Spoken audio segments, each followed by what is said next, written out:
കാര്യങ്ങൾ നോക്കാനുണ്ട്. ദേ, ഈ ചായ ഇങ്ങോട്ട് എടുത്ത് കൊടുക്ക്. ചൂടാ പിടിച്ചോ. പറയണ്ട. ആഹാ, ഇപ്പോഴാണോ വരുന്നേ? അകത്തൊട്ടിയില്ല. ആ ശരി.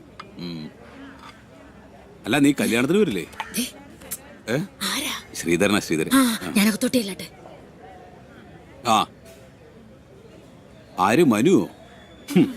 അവന്റെ കാര്യമൊന്നും പറയണ്ട. അവന് നാളെ കല്യാണാണെന്നുള്ള ബോധമൊന്നുമില്ല. കിടക്കേന്ന് എണീറ്റിട്ടില്ല.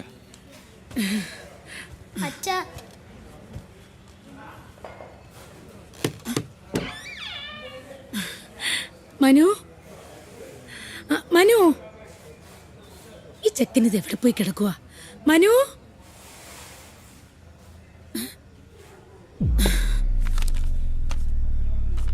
പ്രിയപ്പെട്ട അച്ഛനും അമ്മയ്ക്കും നിങ്ങൾ രണ്ടുപേരും എന്നോട് പൊറുക്കണം. എൻ്റെ മുന്നിൽ മറ്റൊരു മാർഗമില്ലാത്തതുകൊണ്ടാണ് ഈ ഒളിച്ചോട്ടം. ഈ ഒളിച്ചോട്ടത്തിൻ്റെ കാരണം എന്താണെന്ന് ചോദിച്ചാൽ അത് എന്നിൽ തന്നെ ഒളിഞ്ഞിരിക്കുന്നതാണ് എന്തുകൊണ്ടും നല്ലത്. ഞാൻ ചെയ്യുന്നത് തെറ്റാണെന്ന് എനിക്കറിയാം, പക്ഷെ വേറെ വഴിയില്ല എനിക്ക്. എന്നെ കുറിച്ച് ഓർത്ത് നിങ്ങൾ ദുഃഖിക്കരുത്. എന്റെ പ്രശ്നങ്ങൾ തീർന്നു എന്ന് എനിക്ക് ബോധ്യമാകുമ്പോൾ ഞാൻ തിരിച്ചു വരും. എന്ന് നിന്റെ സ്വന്തം അനുമൂഞ്ചി. മനമൂഞ്ചി അല്ലളിയാ.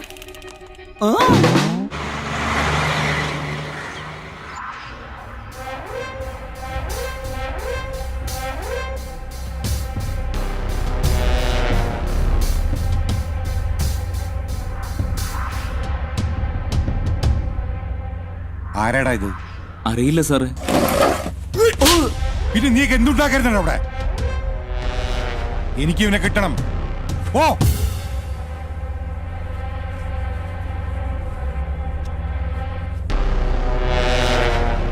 നിങ്ങൾക്കാർക്കും ഒരു പരിഹാരം പറയാൻ പറ്റില്ലെങ്കിൽ ഞാനൊരു വഴി പറയാം. ഈ വഴി പറ.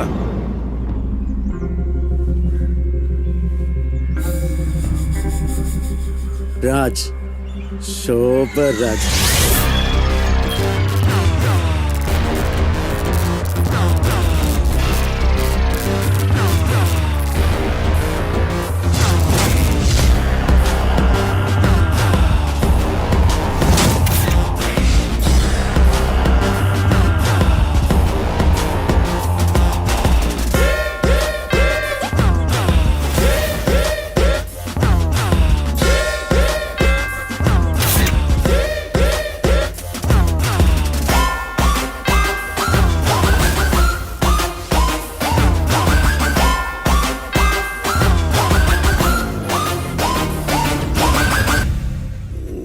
എന്താ പ്രശ്നം?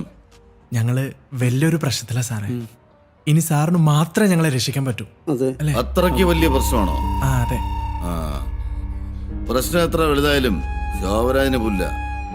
പക്ഷെ പ്രശ്നം വലുതാവും തോറും റേറ്റും കൂടും. അത് ഞാൻ കുഴപ്പമില്ല സാറേ. എനിക്ക് ഒട്ടും കുഴപ്പമില്ല. ആ, എങ്കിൽ കാര്യം പറ. അത് പിന്നെ എന്താ?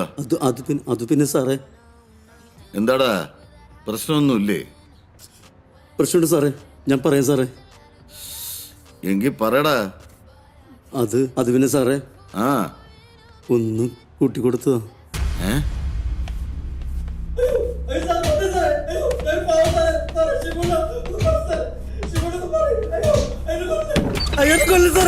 ഞാൻ ആരാണെന്ന് അറിയാടാ?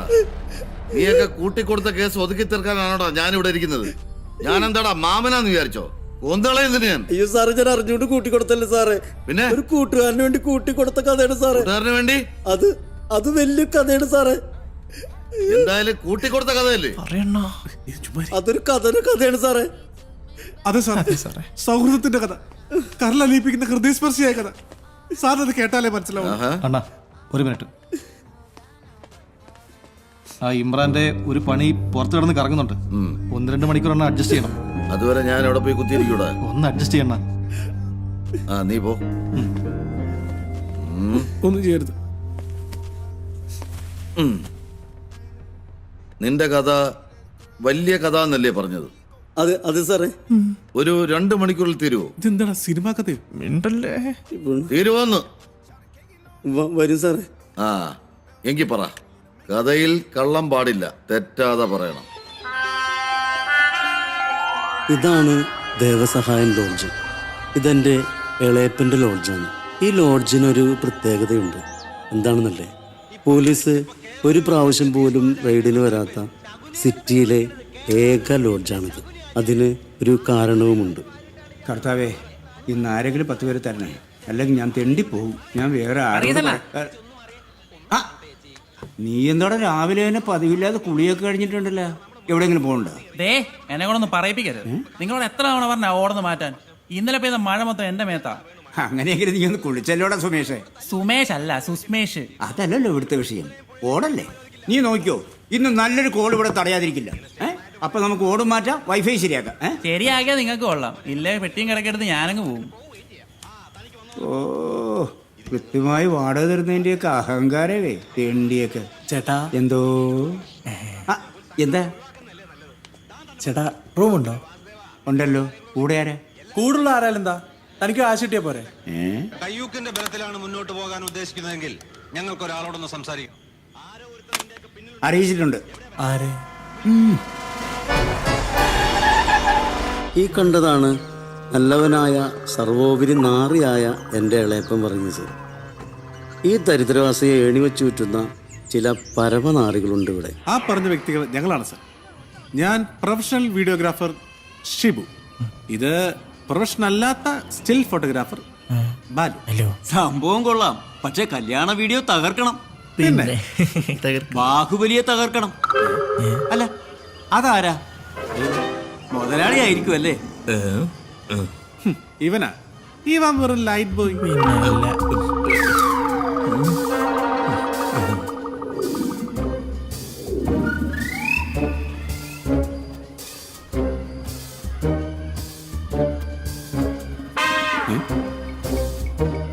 പന്തി, എല്ലായിടത്തും ഇതാണല്ലോ നിന്റെ പണി. വൈകുന്നേരം കാശിന് വാട്ടാ.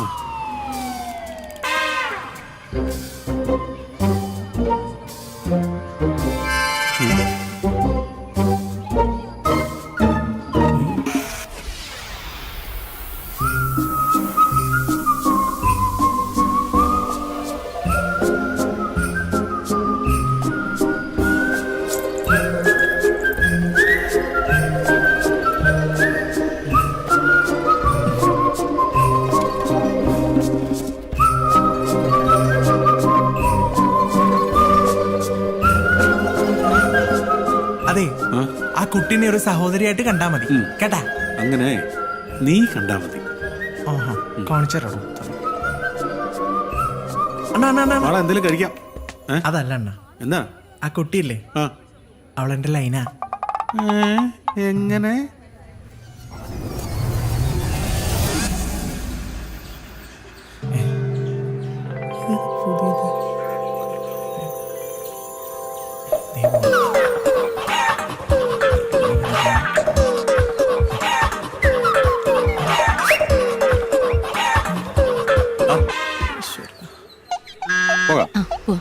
തെണ്ടി നടക്കുന്നുണ്ട്. എവിടെ ചെന്നാലും ഇതാണല്ലോ ഈശ്വരാവസ്ഥ.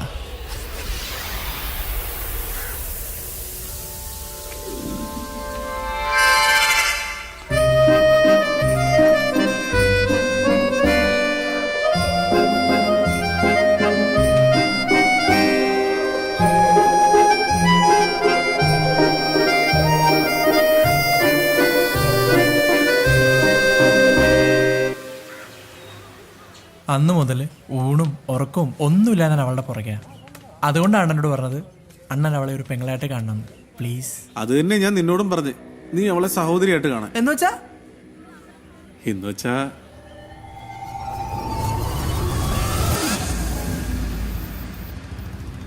ഇതിന് ഷുഗർ ഉണ്ടോ? പിന്നെ ഷുഗർ 400 എനിക്ക്. ആണോ?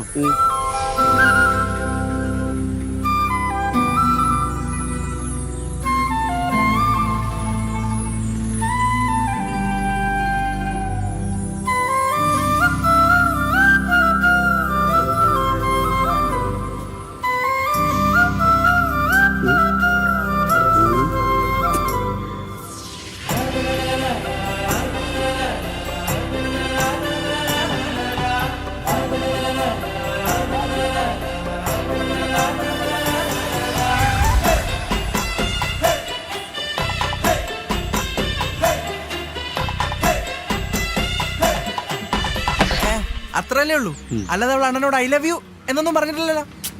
അങ്ങനെയല്ലടാ, അണ്ണ നോക്കിക്കോ, ഞാൻ അവളെ വളച്ചെന്റെ പോക്കറ്റിലിടും. ആ പോക്കറ്റ് എന്റെ ആയിരിക്കും. അയ്യേ, ഇയാൾ എന്താണ് ഒരു മാതിരി? കാര്യം പറഞ്ഞാൽ മനസ്സിലാവില്ലേ? ഇല്ല. അതെ, എനിക്ക് സീരിയസ് ആയിട്ട് ഒരു കാര്യം പറയാനിട്ടാ. 3-5 മാസമായിട്ട് വാടക കൊടുത്തിട്ട് ഇനിയും കൊടുത്തില്ലെങ്കിൽ അയാൾ ചവിട്ടി പുറത്താകും. കാര്യൻ്റെ ഇളപ്പനൊക്കെയാണ്. ലോകമുടയാള്. ആദ്യം അതിനൊരു വഴി ഉണ്ടാക്ക്, എന്നിട്ട് മതി കല്യാണമോ ഫസ്റ്റ് നൈറ്റൊക്കെ. എടാ അടിമേ, നീ എന്താടാ ഒരുമാതിരി വെറുത്ത പോലെ പറഞ്ഞേ? നിനക്ക് നമ്മുടെ സാഹചര്യങ്ങളൊക്കെ നന്നായിട്ട് അറിയാലോ. എന്തെങ്കിലും വഴി വരട്ടെ, അപ്പൊ ശരിയാക്കാം. നമുക്ക് നീയല്ലേ ഉള്ളു മുത്തേ. നിന്റെ ഇളയപ്പനല്ലേ, എന്തെങ്കിലും പറഞ്ഞ് പിടിച്ചിരുത്തടാ. ഇളയപ്പനെ പിടിച്ചിട്ട് എനിക്ക് പറ്റൂല, പക്ഷെ ഒരു വഴിയുണ്ട്. മുകേഷ്. ഒരു വഴിയില്ല ചേട്ടാ, മുട്ടാനാണ് ഒരു വാതിലും ഇല്ല. നിനക്കിഞ്ഞൊരു മുട്ടുണ്ടാവില്ല, പക്ഷേ നീ അതിന് കുറച്ച് കാര്യങ്ങൾ ചെയ്യേണ്ടി വരും. അതിനിപ്പോ ഞാനെന്ത് ചെയ്യണം? എടാ, എന്റെ ലോഡ്ജിൽ താമസിക്കുന്നത് സിനിമാക്കാരാ. അത് ഇന്നുവരെ ആരോടും ഞാൻ പറഞ്ഞിട്ടില്ല. അവരോട് വേഷമാർ താമസിക്കുന്നവരാ. അവരുടെ മെയിൻ ലൊക്കേഷനും എന്റെ ലോഡ്ജ് തന്നെയാണ്. നീ അവർക്ക് ചെറിയ ചെറിയ കാര്യങ്ങൾ ചെയ്തു കൊടുക്കും. അപ്പൊ അവർക്ക് നിന്നോടൊരു ഇൻസ്പിറേഷൻ ഉണ്ടാവും, ഒരു മതിപ്പുണ്ടാവും. അവരുടെ കൂടെ അങ്ങോട്ട് ഒട്ടി നിൽക്ക, മനസ്സിലായ? പിന്നെ നിന്റെ സമയം തെളിഞ്ഞു. മുകേഷ്, നീ ആരാ പിന്നെ? ആരാ? മലയാള സിനിമയുടെ പുതിയ മുകേഷാണ്. മുകേഷ്.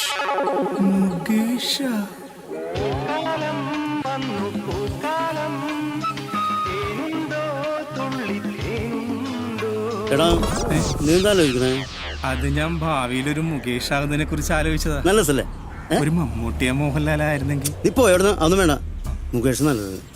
എന്നാലേ ഭാവിയിൽ ഒരു MLA ആകാൻ പറ്റുള്ളൂ. നല്ല അന്തസ്സുള്ള MLA. അതൊക്കെ അവിടെ നിൽക്കട്ടെ, മാറ്ററിൽ കിടക്കാം.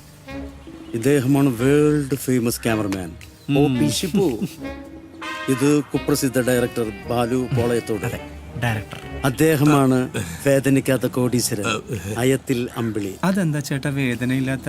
അല്ല, അത് പിന്നെ എനിക്ക് പിന്നെ ഇട്ടുവിടാനുള്ള സ്വത്തുണ്ടല്ലോ. പോരാത്തിന് 3 ബോട്ടിച്ചട്ടിയുണ്ട്. അതെ, ഓട്ടച്ചട്ടി. അല്ല, അങ്ങനെയല്ല, സാറിന്റെ ബോട്ട് ചട്ടിയെ കുറിച്ച് നമുക്ക് നല്ല ധാരണ ഉണ്ടെന്ന് പറഞ്ഞാണ്. അല്ല, നമുക്ക് ഇവന് പറ്റിയൊരു വേഷം കൊടുക്കണ്ടേ? ക്യാമറമാനോ? അവന്റെ ലുക്ക് ഒന്ന് നോക്കൂ. നോക്കൂ.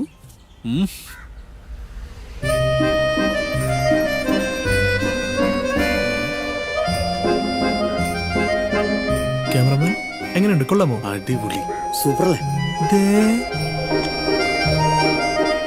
അണ്ണാ, ഇത് എനിക്കുള്ളതാ. ഞാൻ ആണാണെങ്കിൽ ഇതിനെയും കെട്ടി സുഖമായിട്ട് ജീവിക്കും. ചേട്ടാ, ഞാൻ അത്രക്കാരനല്ല കേട്ടാ. ഇവനെ ഏതാ?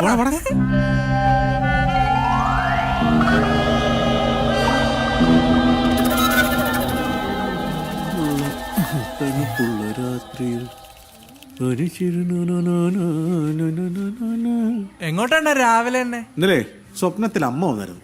ആരുടെ? ആരമ്മേലടാ, അമ്മ മഹാമായ. ഈടായിട്ട് ഒട്ടും അമ്പലത്തിൽ പോക്കില്ല. അമ്മ ആകെ കോപിച്ചിരിക്കുക. ഇന്ന് ഏതായാലും അമ്പലത്തിൽ പോണം. സത്യം പറ, നിങ്ങളുടെ അമ്മ മഹമായ അവളല്ലേ? അതാടാ. എന്തേ? ഞാൻ ഒരു 100 പ്രാവശ്യം പറഞ്ഞിട്ടുള്ള അവൾ എന്റെയാന്ന്. 100 പ്രാവശ്യം. അയ്യടാ, ഒന്ന് പോടാന്ന്. എന്റെ ആണ് പോലും. അണ്ണൻ അറിയോ, ഞാൻ ഇന്നലെയും കൂടെ അവളെ സ്വപ്നം കണ്ടേ ഉള്ളൂ. എന്ത്? ഞങ്ങളുടെ കല്യാണം കഴിഞ്ഞു, ഞങ്ങൾക്ക് ഒരു കുഞ്ഞുണ്ടായി. കുഞ്ഞിന്റെ പേരെന്താ അറിയോ? എന്തോന്ന്? ഷിബു. ഷിബു OP. പേരിലൊക്കെ ഓക്കെ, പക്ഷെ കൊച്ചിന് തന്ത ഞാനായിരിക്കും. അതങ്ങ് പരപ്പരങ്ങാടിച്ചെന്ന് പറഞ്ഞാ മതി.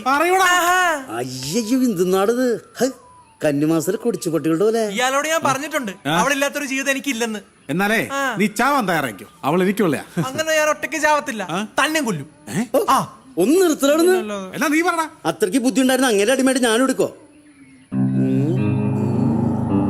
പറ്റിയൊരാളുണ്ട്. അതെ, ആ പറഞ്ഞ പ്രശ്നപരിഹാരി നോമാണ്. പറയൂ, എന്താണ് പ്രശ്നം? എന്തായി പോകയാണ് പ്രശ്നം. പേടിക്കണ്ട, അത് സ്വാമി കുന്നിരിക്കുമ്പോ വയ്ക്കുന്നതാണ്. സ്വാമിയല്ല, പ്രൊഫസർ. ഓ, മടിക്കണ്ട, പറഞ്ഞോളൂ, എന്താ പ്രശ്നം? ജീവിതത്തിൽ ഒരു ഉയർച്ചയും ഇല്ല ഡോക്ടറെ. അത്രേ ഉള്ളൂ. അതിനൊരു വഴിയുണ്ട്. ഇതാണ് ഗതി നിർവാതി ലേഹ്യം. ഇത് കഴിച്ചാൽ ശരിയാവൂ? ഇതൊരു പ്രാവശ്യം കഴിച്ചാൽ പിന്നെ കഴിക്കേണ്ടി വരികേയില്ല. അതെന്താ? അപ്പ തീരും. നിങ്ങൾ തീരുന്നല്ല, അസുഖം തീരും. ഇതൊരു പ്രാവശ്യം കഴിക്കുമ്പോ ഇത് നിങ്ങളുടെ ഉറക്കം കെടുത്തും. പിന്നെ നിങ്ങൾ ആരും സഞ്ചരിക്കാത്ത വഴികളിലൂടെ ഇങ്ങനെ സഞ്ചരിക്കാൻ തുടങ്ങും, ഒരു ഭ്രാന്തനെ പോലെ. അതെ, ഒരു കാമഭ്രാന്തനെ പോലെ. ഇത് കഴിച്ചാ എല്ലാം ശരിയാവോ ഡോക്ടറെ? ഈ സഞ്ജയന്റെ അടുത്തല്ല വന്നിരിക്കുന്നത്. എല്ലാം ശരിയാവും. എല്ലാം ശരിയായ ഡോക്ടറെ കാണാൻ ഞാൻ ഇനിയും എത്തും. എല്ലാം ശരിയാകും. നല്ല ഉയർച്ചയേ ഉണ്ടാകും. ചേട്ടാ ചേട്ടാ അതെ എന്താ? പ്രൊഫസർ വെച്ച് ചേട്ടന്റെ ഭാര്യയുടെ നമ്പർ ഒന്ന് തരാമോ? എന്തിന്? ചേട്ടനെ വിളിച്ച് കിട്ടില്ലെങ്കിൽ വിളിക്കാൻ വേണ്ടി. അതെ, എന്റെ ഭാര്യയുടെ പുറകെ ഭ്രാന്തനായിട്ട് ഞാൻ നടന്നോളാം, നീ നടക്കണ്ട കേട്ടാ. ഉയർച്ചയില്ലടാ. നിങ്ങൾ ഈ മൂലക്കുരു എന്ന് കേട്ടിട്ടുണ്ടോ? മന്ത്രിമാര്, MLA-മാര്, പ്രശസ്തരായ സിനിമാക്കാര്, അതുപോലെ തന്നെ പ്രഗത്ഭരായ 100-ൽ പരം ആളുകളുടെ മൂലക്കുരു ഒരു രാത്രി കൊണ്ട് നിസ്സാരമായി ഉന്മൂലനം ചെയ്ത ആളാണ് ഈ പ്രൊഫസർ സജയ്. എന്നെ സംബന്ധിച്ചിടത്തോളം നിങ്ങളുടെ പ്രശ്നം അയ്യോ മോഹൻലാലായി ഒരു പൂ പറിക്കുന്നത് പോലെ നിസ്സാരമാണ്. പ്രൊഫസർ ഇത്രയും വലിയ മഹാനായ തമ്പുരാനാണെന്ന് ഞാൻ അറിഞ്ഞില്ല കേട്ടോ. എന്റെ പൊന്ന് പ്രൊഫസറെ, ഇമ്മാര് ഡയലോഗ് അടിക്കാണ്ട് ഈ പ്രശ്നത്തിനൊരു പരിഹാരം പറ. ഞാൻ പറയാം. അല്ല മരുമോനുണ്ടല്ലോ. ഞാൻ വാടക വാങ്ങിക്ക് വന്നാണ് ഇളപ്പ. അപ്പൊ ഇവര് കണ്ണീരും കൈയൊക്കെ പറയാണ് മര്യാദക്ക് വാടക എടുത്തില്ലെങ്കിലേ ഇളയപ്പന്റെ കറുത്ത സ്വഭാവം അറിയാൻ പറ്റൂട്ടോ. ഇതാണ് ഇളയപ്പന്റെ സ്വഭാവം. മരുമോൻ ചെല്ലി. അയ്യോ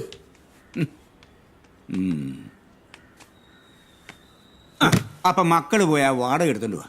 ചേട്ടാ ഞങ്ങൾക്ക് 2 ദിവസം സമയം തന്നെ. പറ്റില്ല മക്കളെ, വാടക ഇന്ന് തന്നില്ലെങ്കിൽ ഈ നിമിഷം ഇവിടുന്ന് ഇറങ്ങി. പൊന്നെണ്ണ അണ്ണനെ ഞങ്ങള് സ്വന്തം എണ്ണ പോലല്ല കാണുന്നത്. ഒന്ന് അണ്ണ കൂതറ വർത്താനം പറയിപ്പിക്കരുത്. പോയി കാശ് എടുത്തോണ്ട് വാടാ. അയ്യോ ഇതെന്നാ പരിപാടിയാ? കൃത്യസമയത്ത് നിങ്ങൾക്ക് വാടക കൊടുക്കാൻ മേലേ? അവർ തരുവണ്ണ, പേടിക്കണ്ട. അവർ തന്നിട്ട് ഞാനേറ്റു. ഇവരെ 2 മാസത്തെ വാടക തരാനുണ്ട്. ആണോ? നീ 4 മാസത്തെ. നാറി ഡോക്ടറിന്റെ ബോർഡും വെച്ചിരിക്കുന്നു. ഡോക്ടറല്ല പ്രൊഫസർ. എന്തുകൊണ്ടായാലും നിനക്ക് നാണം ഉണ്ടോടെ നാറി? ഇല്ല. കാശ് ഞങ്ങൾ 2 ദിവസത്തിന് തരാണ്ണ. 2 ദിവസം 2 ദിവസം കഴിഞ്ഞ് കാശ് കിട്ടും. തന്നിരിക്കും. അപ്പൊ ഡാക്ടറിന്റെ എങ്ങനെ? ചില ഡൈറ്റാ. ഒരു കുഴമ്പെടുത്ത് ഒഴിച്ചാൽ മതി.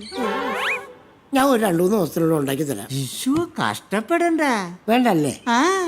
ആവശ്യം എന്റെ ആയി പോയില്ലേ? വാസ്തവം. ഞാനൊരു വഴി കണ്ടിട്ടുണ്ട്. നന്നായി.